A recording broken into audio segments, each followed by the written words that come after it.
Kami dari kelas modifikasi perilaku, dosen pengampu Pak Hanis yang beranggotakan saya, Hana Gasi Ipoh, saya Diana Vita Fiovani, saya Hafidah Laili, saya Miftahul Jannah, saya Siti Mar'atu Solihah.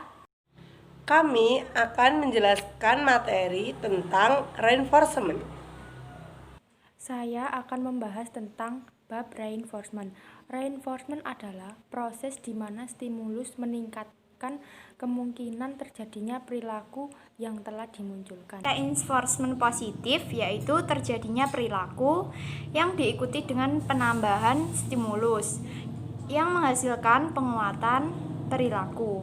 Sedangkan reinforcement negatif yaitu terjadinya perilaku yang diikuti dengan penghapusan stimulus yang menghasilkan penguatan perilaku. Cara kerja reinforcement. Reinforcement diberikan dengan cara yang pertama konsisten. Maksudnya pemberian reinforcement atau penguatan harus dilakukan dengan cara ajak atau berturut-turut.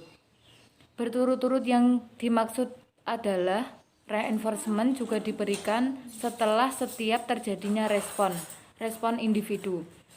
Jadi, reinforcement dilakukan secara berulang-ulang. Reinforcement negatif dan positif contohnya. Yang pertama, reinforcement positif, yaitu ketika anak disuruh maju ke depan kelas untuk mengerjakan sesuatu, kemudian kembali ke tempat duduk, diberikan pujian atau tepuk tangan dari teman-temannya. Yang kedua, reinforcement negatif. Ketika anak diberikan PR oleh gurunya dan diberikan waktu 4 hari lalu ia tidak mengerjakan, ia akan diberikan tugas tambahan. Kelebihan reinforcement positif adalah cenderung menggeneralisasikan kepada dirinya sehingga merasa dirinya berharga.